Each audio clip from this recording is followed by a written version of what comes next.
fast Audis and Quattro all-wheel drive are a more than great match, and you could be forgiven for thinking they're essential bedfellows. Since the original Audi Quattro brought its four spinning wheels to the world of rallying in 1980, that name has been synonymous with Audi performance by pure tradition of nomenclature. It would seem bizarre for a car to ever wear that badge without sending power to all four corners, but Audi's performance arm has now shed the Quattro moniker, adopting the blander Audi Sport title instead. That new name affords it the freedom to create vehicles that do not necessarily rely on all-wheels driven architecture. Enter the Audi R8 RWS or rear-wheel series. Interestingly, a rear-wheel drive version of the R8 supercar had been in discussion for quite some time.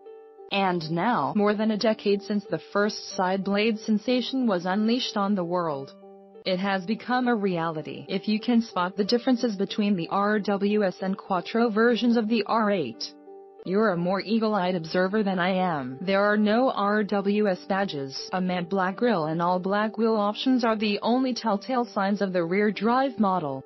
The body color lower side blade panel is standard on the RWS, but since it's available as an option on the Quattro version, consider it a red herring for enthusiastic car spotters. Nestled ahead of the rear wheels is Audi's 5.2-liter naturally aspirated V10 with 540 horsepower and 398 pound-feet of torque, mated to a 7-speed S-tronic dual-clutch gearbox.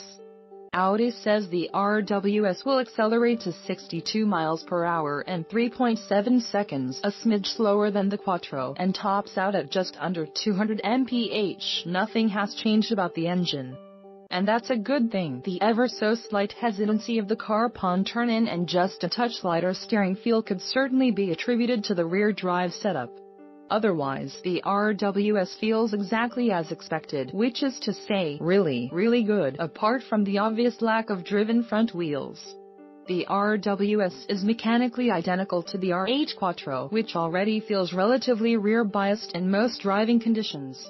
The sound of the uninhibited V10 screaming away combined with the amazing balance of a mid-engine layout makes for an unadulterated, inescapably fun supercar. A big advantage of the rear drive layout is weight savings. Some 110 pounds have been shed compared with the R8 Quattro Coupe, and the steering and suspension calibrations have both been tweaked accordingly. The steering has been reconfigured to provide more feedback even with its slightly lighter action. The suspension is also firmer and thus better equipped to handle 100% of the power being sent to the rear wheels.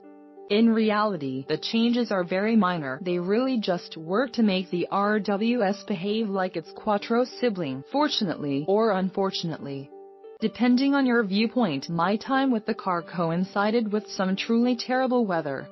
Through heavy rain and snow along some challenging roads, it was possible to see exactly how the two cars differ most. Push the R8 RWS beyond the limits of grip and you discover why this can be seen as a car for purists.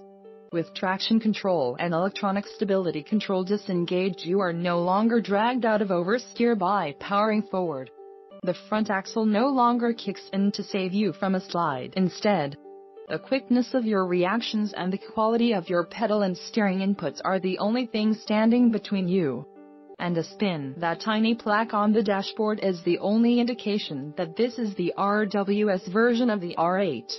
Where in the regular car it says Quattro, here it indicates one of 999. Thankfully, the wonderfully communicative chassis precisely telegraphs the car's intentions, allowing you to instantly react. If your hands and feet are quick enough, you are rewarded with an amazingly engaging drive that feels sufficiently different from what you're used to from the Quattro R8. Not necessarily better, but different. Yes, it's a little disconcerting to suddenly get such dramatic oversteer in a car that had previously rarely obliged to brake traction at all. But it only takes a few turns to subscribe to the RWS engagement and all the raw fun it has to offer, instead of being a tool crafted for the ultimate in handling and performance. The R8 RWS is a joyful toy to be wrangled into submission and enjoyed to its fullest.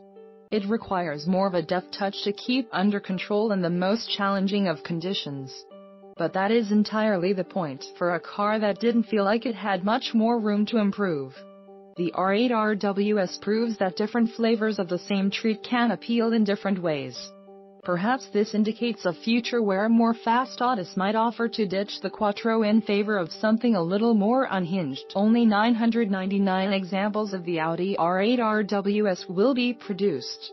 With 320 earmarked for the US, the RWS will not replace the all-wheel drive R8, but rather sit in a few limited garages as evidence that the Quattro name and significance of its heritage might not be as dominant for Audi as it once was. If nothing else, the RWS proves that, no matter the number of driven wheels, the R8 is a fabulous supercar.